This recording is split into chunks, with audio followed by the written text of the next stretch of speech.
Are you gardening on a budget?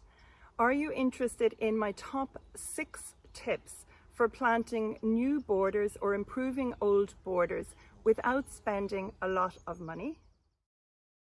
My name is Nicola Brown.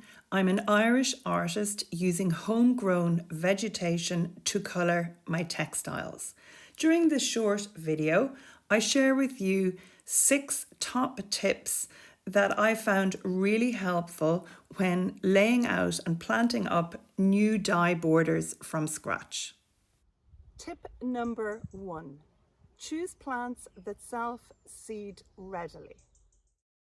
Foxgloves and comfrey are an excellent example from my own borders. They produce beautiful flowers, the bees love them, they self-seed readily, and therefore I can add them into areas where other plants are growing slower. Tip number 2. Choose plants that actually like your growing conditions wherever you are living. By doing this and having healthy plants that grow well, you maximize your time and enjoyment from the garden.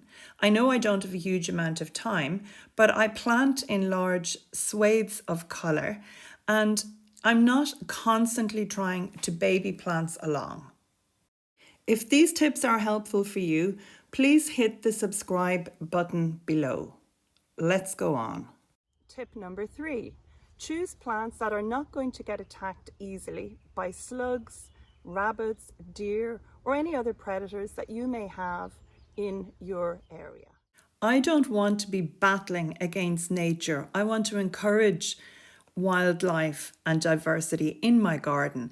And for this reason, everything that I grow here is easy to grow. The one plant that the rabbits do seem to love is the yarrow. They suck the sap out of the stems, but honestly, it self-seeds so readily, it's not a big issue.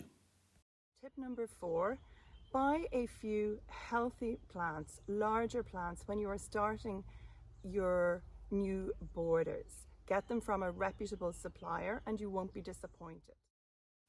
I chose to plant these larger specimens in groups of 3 or 5.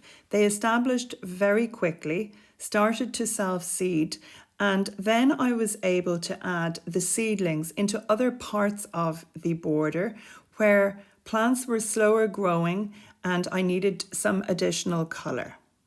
Tip number 5, ask your friends and gardening buddies living locally, have they any seedlings or any plants that they're dividing? And in that way, you will be able to fill out your borders very quickly. All my hollyhocks and Verbena bonarensis came from one friend, and I got a selection of different herbaceous geraniums from a selection of other friends. People who garden absolutely love sharing what they have, and in exchange you can then share some of your plants back with them. And tip number 6, water, water, water. I cannot emphasize enough how important this tip is. By watering copiously early in the morning or later in the evening when it's cool, your new plants will get the best start possible. This really helps them establish quickly, and once they have established, it shouldn't be necessary to water them very much in the future, unless of course you've chosen plants that don't actually enjoy your growing conditions.